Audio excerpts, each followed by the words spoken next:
E aí, pessoal, tudo bem? Dando sequência na ementa do nosso curso aí, vamos falar sobre conservação do momento linear. Mas primeiro, vamos ver o que é momento linear. Né? Para isso, nós vamos partir da segunda lei de Newton. Né? Vocês devem recordar bastante que a resultante das forças que atuam sobre o corpo é igual a massa vezes a aceleração. Né? É proporcional à aceleração e a constante de proporcionalidade é a massa inercial, certo? Então nós temos essa expressão que é bem famosa e bem conhecida, que é a resultante das forças igual a massa vezes a aceleração. Lembrando que a força é um vetor e a aceleração também é um vetor, as duas possuem a mesma direção e sentido. Nós podemos reescrever essa equação pensando da seguinte forma. A aceleração instantânea, né, ela pode ser escrita como a variação da velocidade, né, a derivada da velocidade com relação ao tempo. Certo? Então, substituindo esse termo aceleração pela derivada da velocidade com relação ao tempo, nós podemos reescrever a segunda lei de Newton na forma abaixo. Tá certo? Como essa massa é uma constante, se eu jogá-la para dentro da derivada, vai ficar a mesma coisa. Tá certo? Então, eu posso jogar aqui para dentro da derivada, e aí nós definimos uma nova grandeza chamada momento linear, né, que é o produto da massa vezes o vetor velocidade. É uma grandeza vetorial, certo? Tem unidade de massa vezes velocidade, então no sistema de informação quilograma metro por segundo. Então, é uma grandeza interessante porque ela carrega com ela mais informações. Por exemplo, quando nós modelamos lá na cinemática o movimento de objetos, nós utilizamos todos os objetos como se fossem partículas. Né? Então, nós tratávamos apenas da velocidade do objeto. Então, por exemplo, se estivesse vindo em sua direção um caminhão a 10 metros por segundo e uma mosca a 10 metros por segundo, você não saberia porque tudo é partícula, a massa é desconsiderada. Aqui o momento carrega com ele essa informação. Né? Ele carrega mais informações, então ele explica de forma mais completa o comportamento, né, do movimento da partícula, que no caso agora tem massa. Certo? Como eu falei, o momento linear é uma grandeza vetorial, então ele tem componentes em x, y, z, certo? Então eu posso trabalhar com todas as componentes, ou com um par de componentes, ou com apenas uma das componentes, né, numa única direção. Como eu falei, a unidade tradicional é kg metro por segundo, certo? Uma breve comparação aqui entre momento linear e energia cinética. Lembrando lá que energia cinética, né, K é igual a meio vezes a massa vezes a velocidade ao quadrado, e o vetor momento linear, como a gente viu, é massa vezes vetor velocidade, certo? A grandeza de cima, a energia cinética, é uma grandeza escalar. A grandeza de baixo é uma grandeza vetorial. Então, as duas trabalham com massa e velocidade, né, apesar da energia trabalhar com velocidade ao quadrado, mas tem algumas observações interessantes. Por exemplo, se eu tenho um dado objeto, né, com uma massa, então o meu objeto está aqui, vou colorir ele aqui. Né, ele tem uma massa e ele está a uma velocidade, né, do sul para o norte, uma velocidade v. E esse mesmo objeto agora, vou colorir ele novamente aqui, né, está viajando em outra direção, né, está na direção x aqui positiva, com a mesma velocidade v aqui e com a mesma massa. Se eu for calcular a energia cinética para esse cara aqui, nessa situação e nessa situação, a energia cinética vai ser igual. A energia cinética é meio de mv ao quadrado, tanto para essa situação quanto para essa situação, porque é um escalar. Agora, se eu for calcular o momento linear nessa situação aqui, o vetor momento linear, vamos supor que eu estou na direção y, o vetor momento linear é igual a massa vezes o vetor velocidade, tá certo? Ou ainda, se eu quiser escrever em função da componente, vai ser igual a massa vezes o vetor velocidade, o módulo do vetor velocidade, isso tudo na direção j positiva. Entendeu? O j aqui representa a direção y. Tá vendo? Agora, se eu for calcular aqui nessa situação, o vetor momento linear é massa, né, vezes o vetor velocidade. Se eu for escrever isso aqui em função da componente, vai ser massa vezes o módulo da velocidade, isso na direção y. Então, o momento linear ele muda. né, de acordo com a direção e sentido. Já a energia cinética, não. Então, essa é uma observação bem interessante. Então, agora de posse do momento linear, né, na expressão anterior, substituindo aqui o momento linear por massa vezes velocidade, eu consigo escrever a segunda lei de Newton da forma como Newton apresentou essa segunda lei, né? A resultante das forças ela vai provocar a variação do momento linear do nosso corpo. Teste. Mas por que o momento linear é tão importante assim, né? Através do momento linear, nós conseguimos extrair uma das leis de conservação da física, né, que é a lei de conservação do momento linear.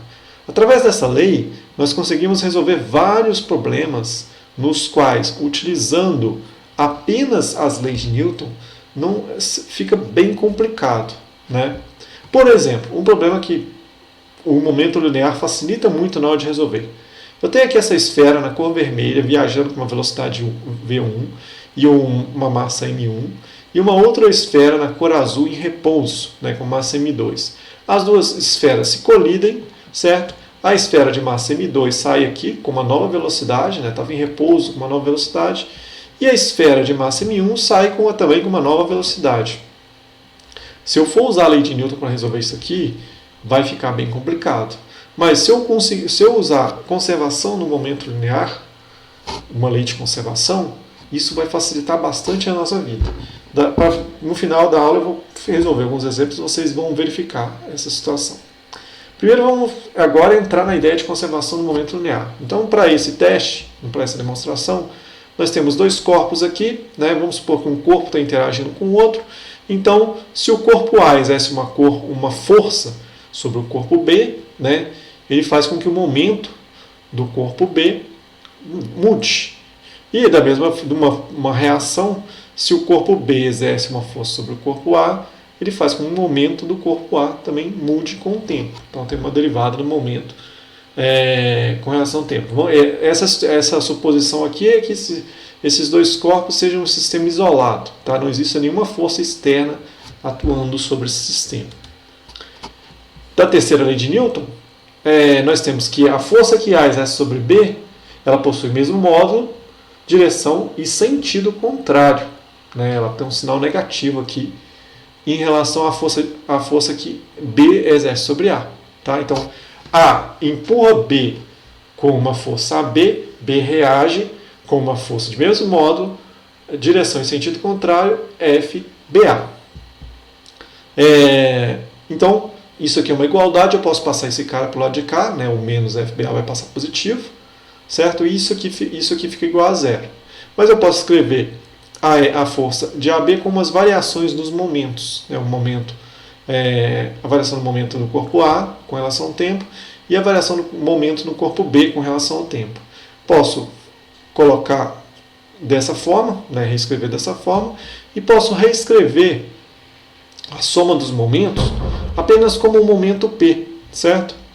E aí eu fico com a expressão abaixo, né? Se a resultante das forças ela é igual a nula, né? Ela é nula, nós temos que a variação do momento é nula. E aí vocês podem verificar aí no curso de cálculo 1, né, ou introdução ao cálculo, que a derivada de qualquer função que é igual a zero, quer dizer que essa variável ela não varia com o tempo, ela é uma constante com o tempo. Então, essa expressão fala o seguinte, que o momento linear aqui, ele é constante, certo? Ele não varia com o tempo. Então, ao longo de todas as situações, ele é constante. Então, vamos voltar lá no nosso exemplo da colisão. Eu tenho aqui, ao longo do plano X, eu tenho um dado corpo, A, com uma velocidade, A, vou falar no instante 1, certo? E tem um corpo B aqui, certo? Com uma velocidade B1, vou colocar igual a zero para facilitar. E aí, essa é a situação 1. Na situação 2, os dois colidem, tá certo? Então, os dois colidem. E numa colisão que eu vou chamar de colisão inelástica. O que seria uma colisão inelástica? Quando os dois corpos colidem e saem unidos, né? Agarram e saem juntos. Você pode pensar, por exemplo, aquelas massinhas de modelar. Você atira uma bolinha de massinha de modelar contra a outra. Elas se agarram e vão juntos, ou até mesmo na colisão de um carro, né? Como eles se agarram e saem juntos, os dois vão ter uma velocidade em comum, uma velocidade final aqui. Essa é a situação 2. Eu posso usar a conservação do momento linear. Eu posso falar que a soma dos momentos no instante inicial, então, o momento A1, certo? Mais o vetor momento B no instante 1, isso vai ser igual ao momento final. Aqui eu estou só na direção x, então eu não vou precisar trabalhar com todos os componentes, só com a componente x, certo? Então isso aqui vai ser igual a massa de A vezes a velocidade A no instante 1 na direção x, mais a massa de B vezes a velocidade de B, que é 0, coloquei para facilitar. Isso vai ser, agora o corpo é único, então é massa de A mais massa de B vezes a velocidade final. Então eu isolo a velocidade final aqui, eu tenho que a velocidade final ela vai ser a massa de A, né, vezes a velocidade A no instante 1 na direção x, dividido pela soma das massas. Massa de A mais massa de B. Então eu posso usar a conservação do momento para resolver esse tipo de problema, certo? Então isso facilita bastante na resolução. Usar essa lei de conservação num sistema ideal, né, com boas aproximações, por exemplo, de não ter forças externas, essa lei ela é bem interessante. Dando sequência, vamos fazer um exemplo, né? Então o exemplo fala o seguinte: um atirador segura um rifle, né, e a massa desse rifle é de 3 kg. Então vamos pegar aqui a massa do rifle, que ele chamou de massa A, igual a 3,0 kg. Ele segura de forma que o rifle ele vai ter movimento, né? Ele está frouxamente, de modo que a arma possa recuar livremente ao ser disparada. Ele atira uma bala, né? E essa bala tem uma massa de 5 gramas. Então, massa da bala é igual a 5 gramas. 5,0 vezes 10 a menos 3 quilogramas. Tá certo? Eu já passei para o sistema internacional, né? Quilograma é 10 a terceira. E eu pus 10 a menos 3, então isso é 5 gramas. Só para ficar mais fácil. Esse tiro ocorre na horizontal, tá certo? Com velocidade relativa igual ao solo, dado por velocidade da bala na direção x. Então a componente da velocidade na direção x é de 300 metros por segundo. Qual é a velocidade de recuo do rifle? Quais são os valores da energia cinética final e do momento linear total final da bala e do rifle? Então vamos fazer por partes. A primeira pergunta é qual que é a velocidade de recuo do rifle? Então é um sistema isolado, eu não estou considerando a pessoa que está segurando o rifle, né? O rifle ele pode recuar livremente, então eu posso usar a conservação do momento linear, tá certo? Então isso vai facilitar. Então o que eu tenho inicialmente? Eu tenho momento linear inicial, que os dois... Momento linear inicial. O rifle está parado, certo? Então é a massa do rifle, que é massa A, vezes a velocidade do rifle, mais a massa da bala, vezes a velocidade... Não, peraí pessoal, uma correçãozinha aqui. Peraí, deixa eu pensar aqui. Melhor apagar aqui. Senão não vai dar certo. É bom que eu faço junto com vocês aqui, que vocês podem pegar também os equívocos que podem acontecer. Voltando aqui. Inicialmente, os dois são um único corpo e estão em repouso, né? Então eu tenho massa do rifle mais massa do rifle massa do rifle mais massa da bala, certo? Isso vezes a velocidade inicial dos dois, que é 0, tá? Isso vai ser igual a massa do rifle vezes a velocidade do rifle que é na direção x, mais a massa da bala vezes a velocidade da bala, que também é na direção x. Então eu tenho a massa do rifle, eu tenho a massa da bala, eu tenho a velocidade da bala, eu quero a velocidade do rifle. Então a velocidade do rifle, ela vai ser o negativo, né, da massa da bala dividido pela massa do rifle vezes a velocidade da bala na direção x. Colocando os valores, a massa da bala é de 5 gramas, então 5,0 vezes 10 a menos 3, dividido pela massa do rifle, que é 3, isso vezes a velocidade da bala, que é 300. Então, qual que vai ser a velocidade de recuo do rifle? Peguei a calculadora aqui. Então, é 5 expoente a menos 3, dividido por 3, vezes 300. 0,5. Então, a velocidade de recuo do rifle é de 0,5 metros por segundo. Então, ele vai recuar com essa velocidade. Beleza. Qual é a velocidade de recuo do rifle? A gente já resolveu. Quais são os valores da energia cinética final e do momento linear total final da bala? Então, quais são os valores da energia cinética final e do momento linear total final da bala? Energia cinética final da bala, K, vou chamar de KB aqui, vai ser igual a mVb ao quadrado dividido por 2. Ou seja, a massa da bala é 5,0 vezes 10 a menos 3 vezes 300 ao quadrado dividido por 2.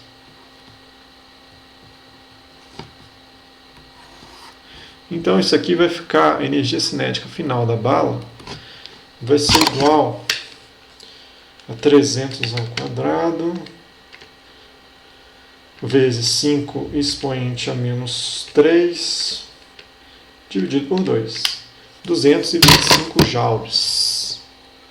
225 joules. E qual que é o momento linear? O momento linear... Nossa, aqui embaixo eu não vou conseguir... Nossa, saiu a tela. Onde é que eu estava? Aqui. Eu vou escrever... Vou calcular de cá, tá, pessoal? Momento linear vai ser igual a massa da bala vezes a velocidade da bala. Momento linear vai ser igual a massa da bala, 5,0 vezes 10 a menos 3, e a velocidade da bala é de 300, isso tudo na direção i, tá? Só para eu lembrar que isso é um vetor. Então, o momento linear vai ser igual a 5 expoente a menos 3 vezes 300. Dá 1,5. 1,5 na direção I. Pessoal, aqui eu esqueci do sinal negativo. Tá? Que veio daqui. Então esse aqui é o momento linear da bala, ou do projétil. Tá certo? Resolvemos para as duas. Agora eu tenho que fazer isso com o rifle. Então, rifle. Energia cinética do rifle vai ser igual a meio vezes a massa, vezes a velocidade, isso é do rifle, B, velocidade do rifle, ao quadrado. Isso é meio vezes a massa do rifle, acho que são 3 kg, e a velocidade do rifle, menos 0,5 ao quadrado. Então, 0,5 ao quadrado vezes 3 dividido por 2. 0,375. 0,375 joules. Eu esqueci de pôr unidade aqui, ó. Aqui é quilograma metro por segundo. Beleza. E o momento linear ele vai ser igual a massa vezes a velocidade B. Então a massa é de 3 kg e a velocidade é de menos 5. Menos 0,5. Isso tudo na direção I, que é IX. Então 3 vezes 0,5, 3 dividido por 2 vai dar 1,5. 3 vezes 0,5, 1,5. Então é menos 1,5 na direção I, ou direção X, quilograma vezes metro por segundo. Ótimo? Então vamos para o próximo. O próximo diz o seguinte: um carro com massa de 600 kg, a massa do carro, vou chamar de A, tá? Massa do carro A igual a 600 kg,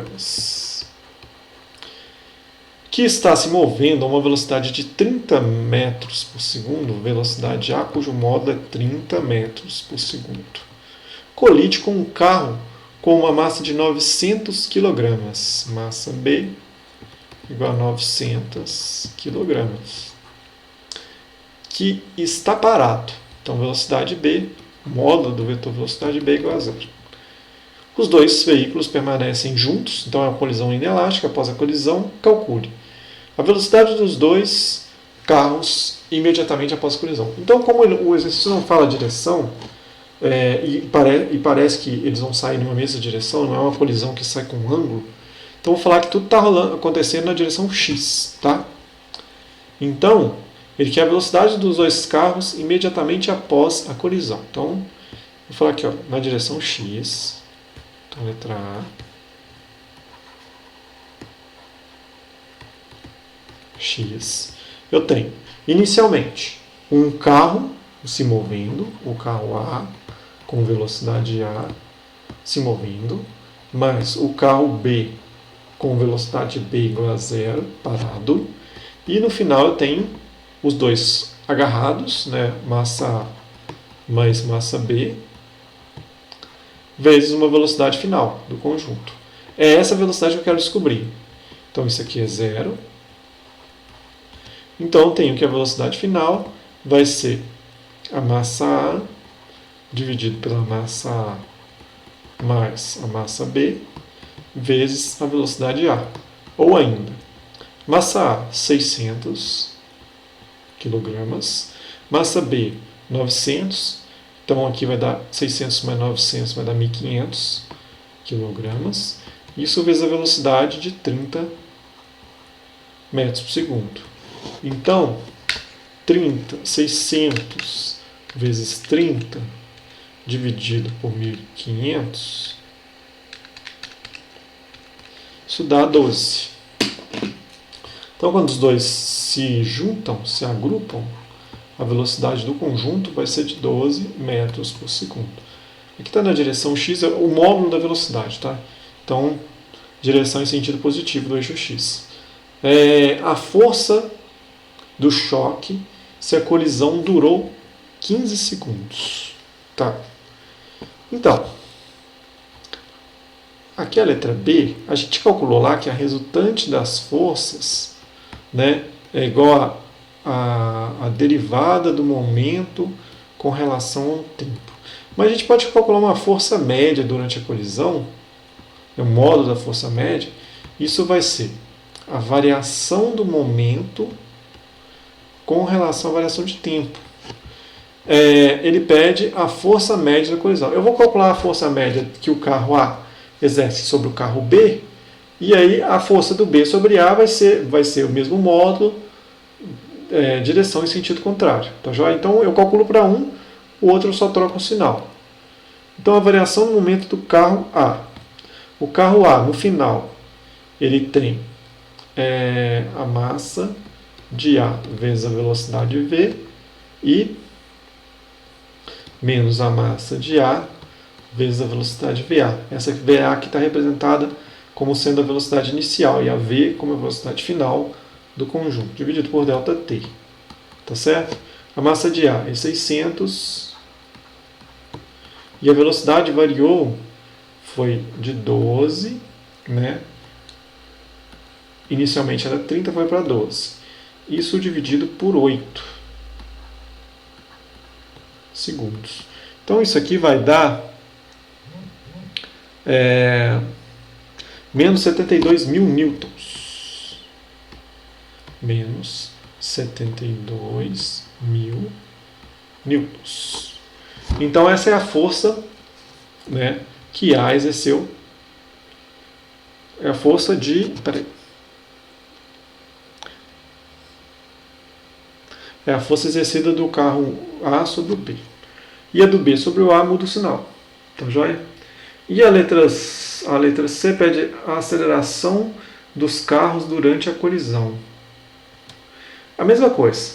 O carro A vai ser desacelerado, né, com essa força de menos 72 N, e o carro B vai ganhar aceleração com a força. A gente vai calcular quais são esses valores. Então, eu tenho uma única força, então essa força aqui, cujo módulo eu represento como F, isso vai ser a massa vezes a aceleração. Então, para o carro A, né, a força, a aceleração, vai ser essa força sobre a massa A, certo? Então a força é de menos 72, aqui menos 72 mil, faltou um zero aqui, pessoal. Menos 72 mil. 1, 2, 3, dividido pela massa de A, que são 600 kg. 600 kg. Então a desaceleração aqui vai ser 72, 1, 2, 3, dividido por 600. Vai ser igual a 120, isso, menos 120 metros por segundo ao quadrado.